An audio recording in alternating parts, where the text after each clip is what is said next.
መጨረሻውም ድረስ ቢያንስ ቁርጤን ንገረኝ። የምታፈቅረኝ የምትወደኝ ከሆነ ደግሞ እስከ መጨረሻውም ድረስ እኔ ያንተ ሚስት ያንተ ታዛዥ ሚስት መሆን ነው የምፈልገው። ገባ? እስከ መጨረሻው ድረስ ችግሬንም ድረስ እስከ መጨረሻው አብረን እንድንቀጥል ነው የምፈልገው። ስለዚህ የምትወደኝ የምታፈቅረኝ ከሆነ ለእኔ ስሜት ካለክ ደረቴን ነፍቼ እኔም ነገሮችን ለማድረግና እስከ መጨረሻውም ወደፊትም እንዳስብ ንገረኝ። የሄርሜላ ጉዳይ እሷን ማወቅ ስላለባት ነው። ለሄርሜላ ያለን ስሜት ምን እንደሆነ ሩታም ባለችበት ማወቅ አለብን ሁላችንም። ማለት ከዚህ በኋላ የሚያስደግም ነገር ስለሌለ ማለት ነው። አብርሃም አሁን ደግሞ ተቀበል ለአንተ ቦታ እንዳለኝ እየነገርኩ ነበርና በእኔ በኩል ያለኝን ስሜት ይኸው እየነገርኩ ነው ያለሁት።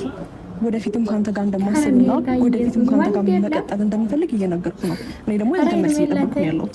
ስለዚህ መልስ ማወቅ እፈልጋለሁ። ንገረኝ። ምን ይጠቅምሻል? ይሄ ምን ነው ስለዚህ አንገት ደፊ ሀገር አጥቢና ነገር ይዘው አያብርሽ ሀገር አጥፋ አንገት ደፍቶ ሁሌ አይዞህ አባቴ ይብዴ አብርሃም ዳና ምን እንደሆነ ሻሻለኝ ፍቅር ጠላል ጣጣ የለውም እሱ እናቴ። ኧረ ደህና ነው እሱ እናቴ ደህና ነው፣ ተመችቶታል ሰሞኑን። አቤት እንደው ማቀፍ ሲችልበት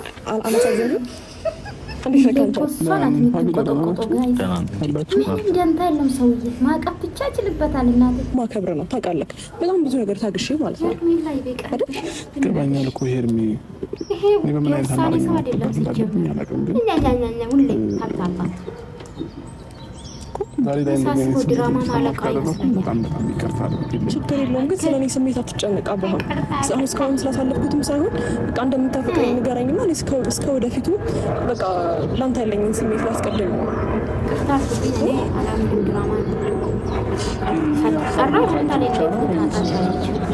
ይሄ ነገር እንደዚህ ከፈጠረብኝ ምንም ማድረግ አልችልም። ገባ? እኔ ደግሞ ማወቅ ፈልጋለሁ።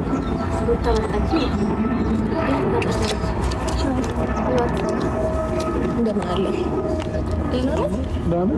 አለ እግዚአብሔር ይመስገን። እንዴት ነህ? ከማን ጋር ነው የመጣሽው? ብቻዬን። አንደኛ መሆኔን በምን አውቅሽ ነው? የቅናት መንፈስ እዚህ መሆኔን በምን አውቅሽ ነው? አይ ተቀበለኝ ደውለህላት? አይ አልደወልኩላትም። እዚህ ቦታ ነኝ ብዬሽ አልመጣሁኝ ማለት ነው። ዲራማ ነው እዚህ ቦታ ነኝ ብለኝ አይደለም የመጣሁት። ስትመጣው ግን የሆነ ቦታ እንደምትሄድ የነገርከኝ፣ እዚህ ቦታ እንደምትመጣ አላውቅም። ግን ደግሞ ለምን የመጣሽው? እያወራሽ እንደ ፊት ለፊት ተናገር። ለምን ትሄዳለች? ቡቺ እየፈልጎክ ነው። ቡቺ ይፈልጋል። ባባ ይፈልጋል። በቃ አሁን በደንብ ተላምደሃል በደንብ ምናምን እና ሲቀጥል ደግሞ ዛሬ ቡቹን የምታይበትም ቀን ስለሆነ በዚህ ወደ ቤት አብረን እንድንሄድ ነው የመጣሁት። አብረን እንድንሄድ ነው ፈልገው። ችግር የለውም አውርተን አብረን መሄድ እንችላለን እኮ። በነገራችን ላይ ወንድ ልጅም በግድ ካልሆነች እዚህ መምጣቴን ማናገር ማለት ሱናገር ተገቢ አላለችም። ባለችበት ማወቅ አለብን ሁላችንም። አቤላ ትክክለኛ ማለት ከዚህ በኋላ የሚያስደግም ነገር ስለሌለ ማለት ነው። አብርሃም በፊት የትኛውም ነገር መናገር ስላለብህ ነው። ምክንያቱም አንተ ሩታ ጋር ስትሄድ ሌላ ሰው፣ ሄርሜላ ጋር ስትመጣ ደግሞ ሌላ ሰው ነው። ስለዚህ ሩታ ባለችበት የትኛውም ነገር መታወቅ ስላለበት ነው። አብርሃም ምን አስፈራክ ነው? ምን አስፈራክ? እንደምትመጣ ታውቂም ነበር? ሩታ የምትፈልጋት ከሆነ ሩታ ነው ወሰነ የጠራት ነገር የለም። ስማኝ፣ አዲስ ድሬ የፈለግነው ጉዳይ ሶስታችንም የሚያማክል ነው።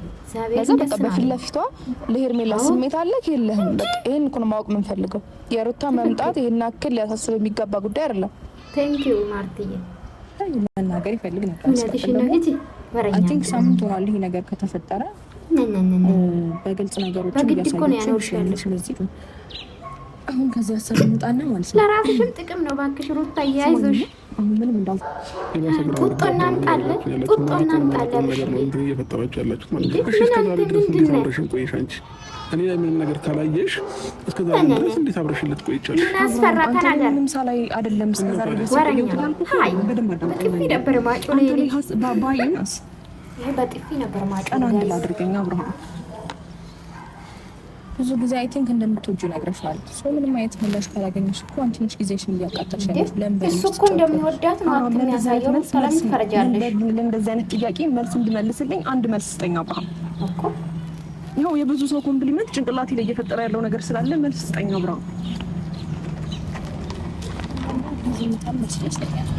በዚህ እንኳን መልስ ታገኛለሽ እኮ ሄርሜላዬ። ዝም ብለሽ ነው አንቺ ጊዜ የምታባክነው። በቃ ሄዶ ብዙ ነገር ተፈጥሯል። ግን ጭንቅላትን ይዞ ሄዷል።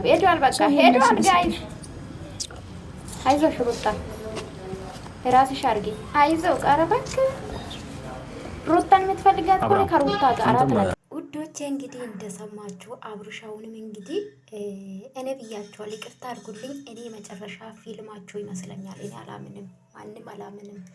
እና ሩታ እንግዲህ መምጣቷን እኔ በጣም ደስ ብሎኛል።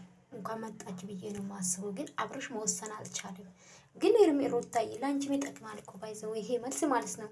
እኔ ግን የገረመኝ ማለት ነው ጋይዝ አብርሽ ሩታ ጋር የሚያሳየው አክት ሌላ፣ ሄርሜላ ጋር የሚያሳይ ሌላ። በጣም ነው የሚገርመኝ። እሷ ሳትመጣ በፊት ብዙ ነገር ያወራ ነበር። እናንተስ ምን ትላላችሁ? ስቱዲዮች ላይክ አድርጉ።